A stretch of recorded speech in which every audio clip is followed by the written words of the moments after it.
여러분 안녕하십니까. 황태진TV의 김현광입니다. 오늘 12월의 첫째 날 밖에는 차가운 겨울비가 내리고 있습니다. 유재수 감찰비리 중단에 대한 청와대 개입, 이거는 박형철 반부패 비서관이 검찰에서 조국 민정수석이 감찰을 덮으라고 지시했다라고 하면서 번져나갈 조짐이 있었는데, 이 사건을 정말 작아 보이게 만드는 중대한 사건이 지금 계속 진행되고 있습니다. 김기현 전 울산시장에 대한 황운하 울산경찰청장의 무자비한 압수수색과 수사가 결국은 황운하가 청와대의 오도를 받고 벌였던 정치 공작이었다, 이런 쪽으로 지금 이야기가 진행되고 있습니다. 지금 국기문란 흔히 얘기는 하지만은, 이렇게 공권력이, 더군다나 그 핵심인 청와대가 경찰을 움직여서 현직 울산시장을 낙마시키기 위해서 공작했다, 지금 어마어마한 이야기가 진행되고 있습니다. 아마 애청자 여러분들 여러 가지 혼란스러우실 텐데, 제가 좀 정돈을 좀 해드리겠습니다. 조국 사건은 우리가 3부작이라고 얘기했지 않습니까? 딸의 이제 공문서 위조, 그 다음에 웅동학원 재산 파먹기, 그 다음에 사모펀드 이 해가지고 정경심 동생 5천조가 다 구속되고, 조국이 거기에서도 버티고 있고, 그 조국을 영웅으로 만드는 터무니없는 일들이 지금 진행되고 있습니다. 근데 조국 사건 이제 별거 아닌 것 같습니다. 황운하가 동원된 울산시장 지방선거 정치 공작의 핵심은 청와대가 내려보낸 울산시장 김기현 형 동생 일가가 구속된 비위 첩보를 과연 누가 생산했느냐, 이게 가장 큰 핵심입니다. 지금 청와대는 이런 얘기를 하고 있죠. 고민정까지 나서가지고 요령부덕의 이야기를 하고 있는 게, 청와대에 접수되는, 민정수석실에게 접수되는 여러 가지 비위 첩보들이 있으면 그걸 그냥 이첩해 주는 거는 늘 통상적으로 있는 일인데, 그게 무슨 문제냐라고 얘기를 하고 있습니다.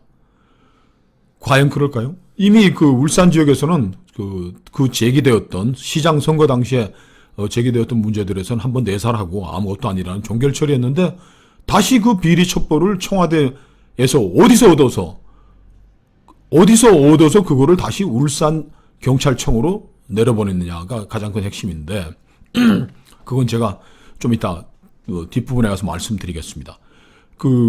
이 비위 첩보가 누가 만들었느냐에 따라서 이 정치 공작의 전모는 그대로 드러날 것으로 제가 생각합니다. 제가 후배 기자들 만나서 쭉 얘기를 들어봤더니, 그렇겠구나 하는 이런 얘기들 짐작이 갑니다.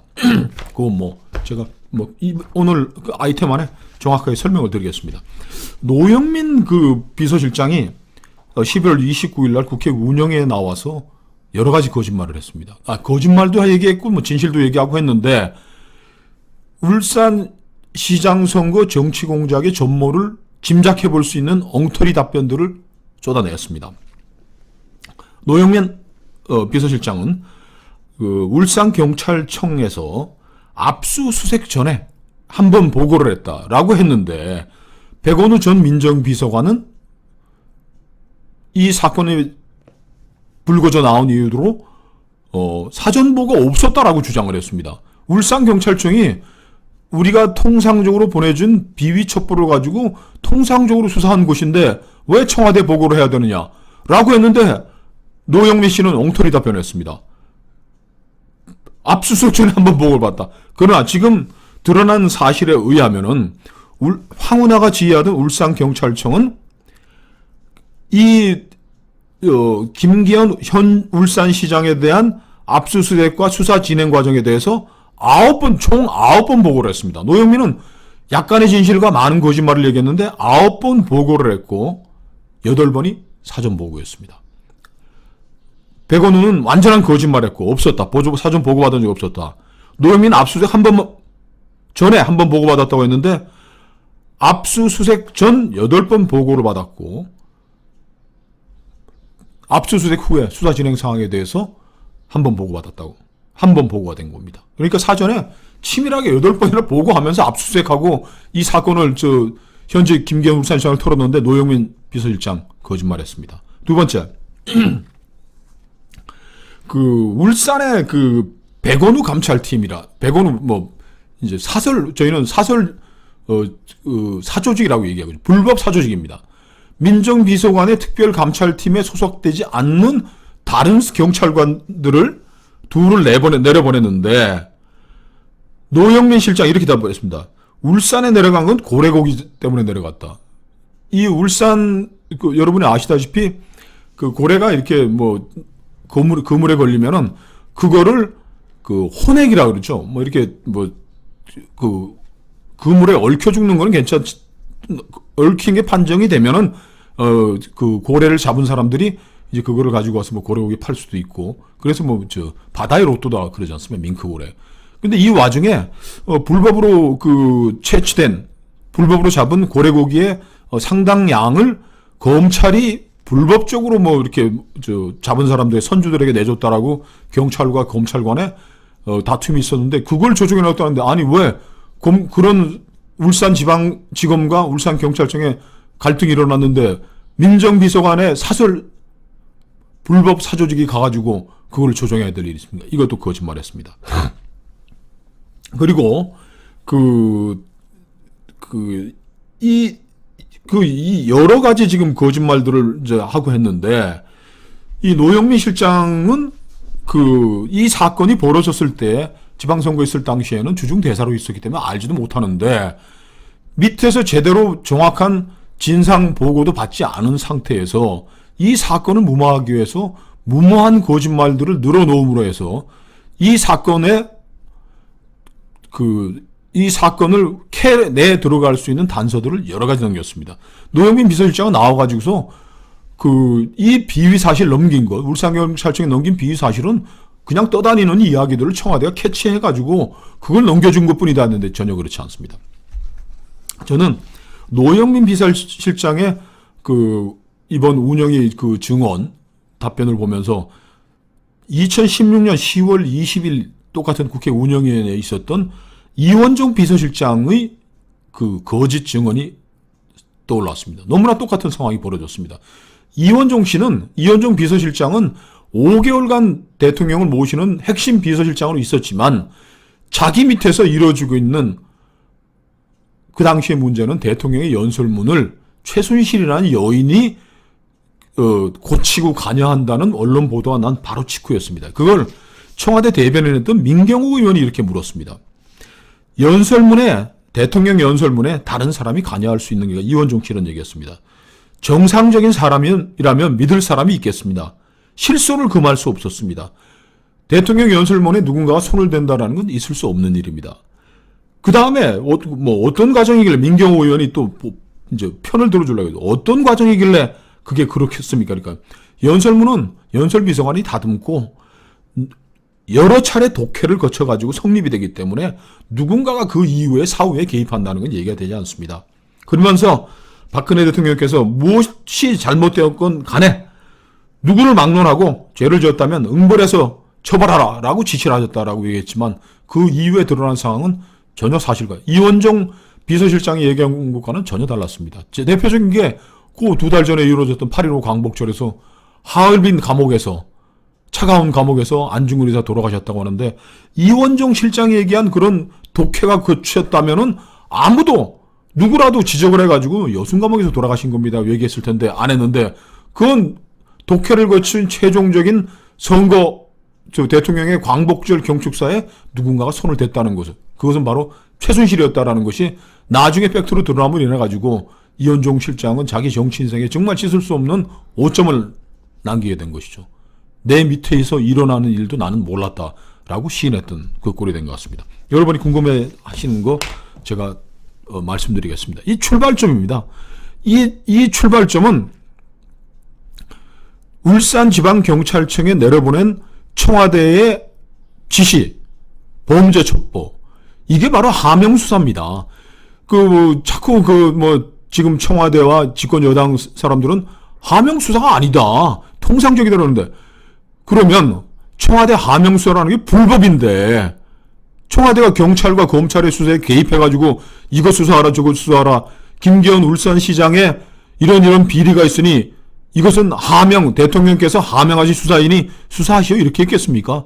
그 서류를 전달해주면 선수들 간에는 다 아는 겁니다. 청와대에서 이 김기현 울산시장의 비위에 관한 중요한 첩보라고 서류를 만들어서 넘겼는데 그거를 울산경찰청이 바로 그게 하명수사한 겁니다. 선수들 간에는 첩보 그 정보들을 넘겨주면 청와대에서 이놈 때려 죽이라는 거구나 하고 이제 실행에 들어간 것이죠. 그러면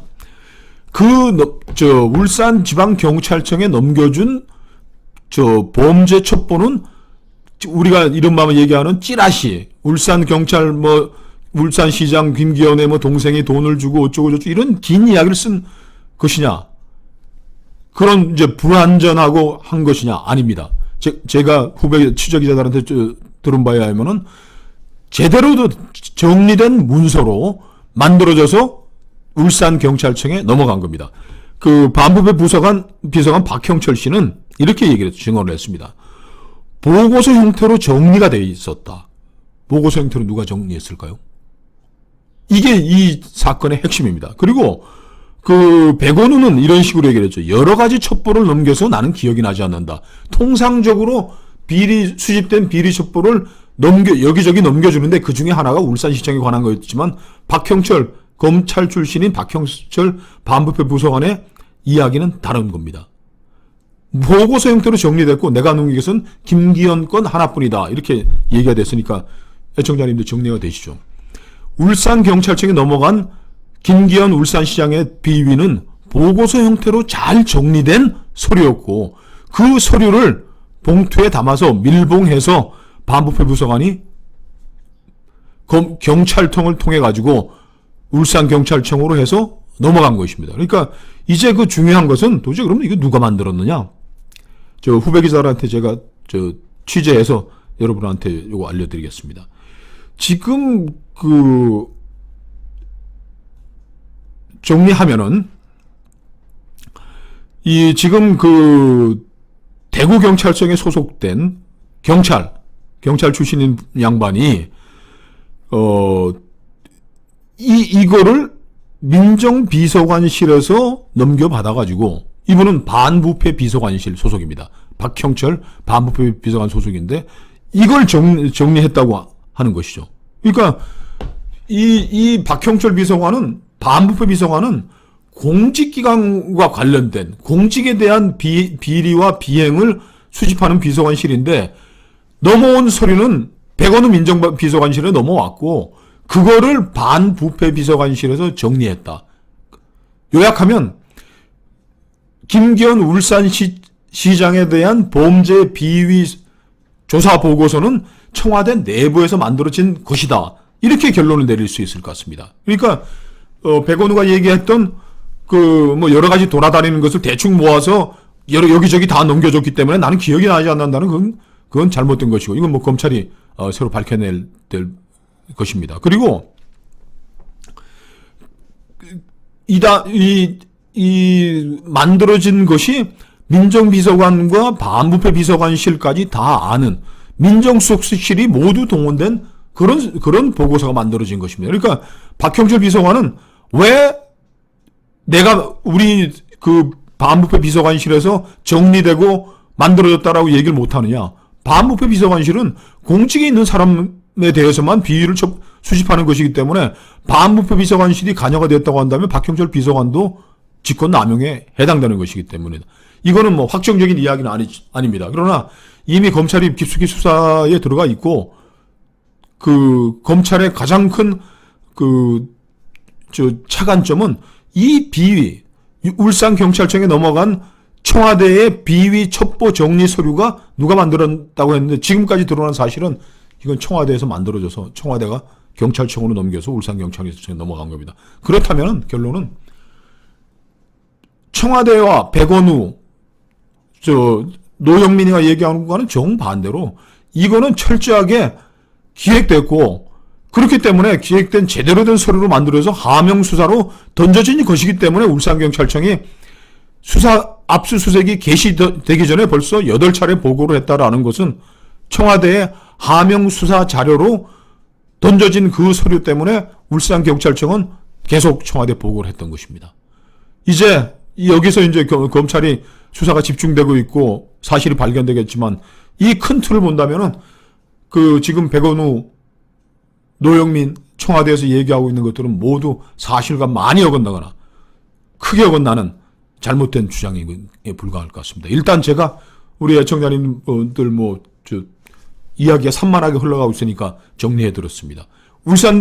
울산경찰청에 하달된 김기현 울산시장 비리 비행 첩보는 그걸 통한 하명 수사는 청와대에서 만들어진 자료에서 출발됐고 그 자료를 만든 사람들은 조국 민정수석에서 일하고 있던 비서관들이었다.